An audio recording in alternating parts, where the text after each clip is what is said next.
ನಮಸ್ಕಾರ ಎಲ್ಲರಿಗೂ. ಈ ವಿಡಿಯೋದಲ್ಲಿ ನಾನು ರಿಯಲ್ಮಿ GT6 ಫೋನ್ನ ಸ್ಪೆಸಿಫಿಕೇಶನ್ ತಿಳಿಸ್ಕೊಡ್ತಾ ಇದ್ದೀನಿ. ಫಸ್ಟ್ ಈ ಫೋನ್ನ ಡಿಸೈನ್ ಬಗ್ಗೆ ಹೇಳೋದಾದ್ರೆ, ಈ ಫೋನ್ನ ವೇಟ್ ಬಂದ್ಬಿಟ್ಟು 202 ಗ್ರಾಮ್ಸ್ ಆಗಿದೆ ಮತ್ತು ಇದರಲ್ಲಿ 2 ಕಲರ್ ಅವೈಲೇಬಲ್ ಇದಾವೆ, ಒಂದು ಸಿಲ್ವರ್ ಮತ್ತೊಂದು ಗ್ರೇ. ಮತ್ತು ಈ ಫೋನ್ ಒಂದು ಗ್ಲಾಸ್ ಬಿಲ್ಡ್ ಫೋನ್ ಆಗಿದೆ. IP64 ರೇಟಿಂಗ್ ಕೂಡ ಬರುತ್ತೆ ಮತ್ತು ಫ್ರಂಟ್ ಅಲ್ಲಿ ಗೊರಿಲ್ಲಾ ಗ್ಲಾಸ್ ವಿಕ್ಟರ್ಸ್ 2 ಪ್ರೊಟೆಕ್ಷನ್ ಕೂಡ ಬರುತ್ತೆ. ನೆಕ್ಸ್ಟ್ ಈ ಫೋನ್ನ ಡಿಸ್ಪ್ಲೇ ಬಗ್ಗೆ ಹೇಳೋದಾದ್ರೆ, ಈ ಫೋನಲ್ಲಿ 6.78 inches 1.5K LTPO AMOLED display ಬರುತ್ತೆ ಮತ್ತು 120 Hz ರಿಫ್ರೆಶ್ ರೇಟ್ ಹಾಗೂ 6000 nits ನ ಪೀಕ್ ಬ್ರೈಟ್ನೆಸ್ ಕೂಡ ಬರುತ್ತೆ. ಯೂಟ್ಯೂಬ್ ಅಲ್ಲಿ HDR10 ಸಪೋರ್ಟ್ ಕೂಡ ಇದೆ ಮತ್ತು ಡ್ಯುಯಲ್ ಸ್ಪೀಕರ್ಸ್ ಕೂಡ ಬರ್ತವೆ.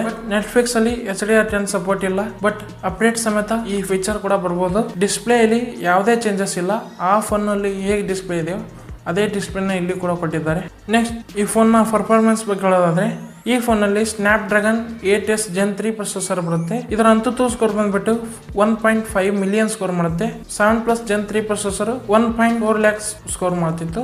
ಈ ಫೋನ್ ನ ಗೇಮಿಂಗ್ ಸೆಟ್ಟಿಂಗ್ ಬಗ್ಗೆ ಹೇಳೋದಾದ್ರೆ, ನೀವು 90 FPS ಅಲ್ಲಿ BGMI ಆಡಬಹುದು ಮತ್ತು ಜೆನ್ಸಿಂಗ್ ಇಂಪ್ಯಾಕ್ಟ್ ಕೂಡ ನೀವು 56-57 FPS ಅಲ್ಲಿ ಆಡಬಹುದು. ನೆಕ್ಸ್ಟ್ ಈ ಫೋನ್ ನ ರ್ಯಾಮ್ ಅಂಡ್ ರೋಮ್ ಬಗ್ಗೆ ಹೇಳೋದಾದ್ರೆ, ಇದರಲ್ಲಿ ಬೇಸ್ ವೇರಿಯಂಟ್ 8GB 256GB ಆಗಿದೆ ಮತ್ತು 12GB 256GB ಮತ್ತು ಇನ್ನೊಂದು ವೇರಿಯಂಟ್ 16GB 512GB 3 ವೇರಿಯಂಟ್ ಗಳು ಬರ್ತವೆ. ಮತ್ತು ಅದರ ಟೈಪ್ ಬಗ್ಗೆ ಹೇಳೋದಾದ್ರೆ LPDDR5X RAM ಮತ್ತು UFS 4.0 ಸ್ಟೋರೇಜ್ ಸ್ಪೀಡ್ ಕೂಡ ಬರುತ್ತೆ. ನೆಕ್ಸ್ಟ್ ಈ ಫೋನ್ ನ ಬ್ಯಾಟರಿ ಬಗ್ಗೆ ಹೇಳೋದಾದ್ರೆ 5500 mAh ಬ್ಯಾಟರಿ ಮತ್ತು 120 Watt ಫಾಸ್ಟ್ ಚಾರ್ಜಿಂಗ್ ಕೂಡ ಸಪೋರ್ಟ್ ಮಾಡುತ್ತೆ. ಇದೊಂದು ಒಳ್ಳೆ ವಿಷಯ ಅಂತಾನೆ ಹೇಳ್ಬೋದು. ಈ ಫೋನ್ ನ OS ಬಗ್ಗೆ ಹೇಳೋದಾದ್ರೆ, ಇದರಲ್ಲಿ Realme UI 5.0 base run Android 14 ನೊಂದಿಗೆ ಔಟ್ ಆಫ್ ದ ಬಾಕ್ಸ್ ಬರುತ್ತೆ ಮತ್ತು 3 years major updates and 4 years security updates ಕೂಡ ಪ್ರಾಮಿಸ್ ಮಾಡಿದ್ದಾರೆ. ಈ ಫೋನ್ ನಲ್ಲಿ ಯಾವುದೇ ಹಾಟ್ ಗೇಮ್ಸ್ ಹಾಟ್ ಆಪ್ಸ್ ಬರೋದಿಲ್ಲ. ಸ್ವಲ್ಪ ಕ್ಲೀನ್ ಆಗಿ UI ನ ಕೊಟ್ಟಿದ್ದಾರೆ ಮತ್ತು ತುಂಬಾ ಫೀಚರ್ಸ್ ಕೂಡ ಇದರಲ್ಲಿ ಕೊಟ್ಟಿದ್ದಾರೆ.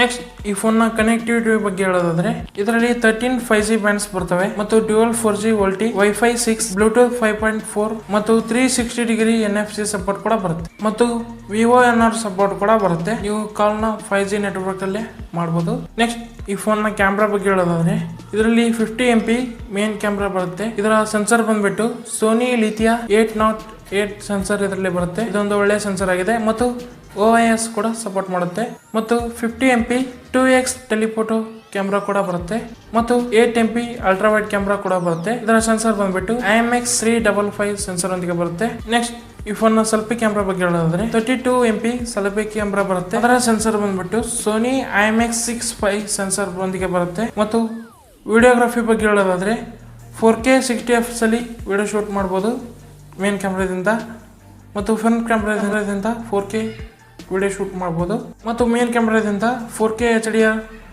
ವಿಡಿಯೋ ಕೂಡ ಶೂಟ್ ಮಾಡಬಹುದು ಮತ್ತು 2x ಪೋರ್ಟ್ರೇಟ್ ಕೂಡ ಸಪೋರ್ಟ್ ಮಾಡುತ್ತೆ. ನೆಕ್ಸ್ಟ್ ಈ ಫೋನ್ ನ AI ಫೀಚರ್ಸ್ ಬಗ್ಗೆ ಹೇಳೋದಾದ್ರೆ, ಆಬ್ಜೆಕ್ಟ್ ರಿಮೂವರ್ ಮತ್ತು ನೈಟ್ ವಿಷನ್ ಮೋಡ್ ಕೂಡ ಬರ್ತವೆ. ಒಳ್ಳೆ ಕ್ಯಾಮ್ರಾ ಫೋನ್ ಅಂತಾನೆ ಹೇಳ್ಬೋದು ಈ ಪ್ರೈಸ್ ರೇಂಜ್ ಅಲ್ಲಿ.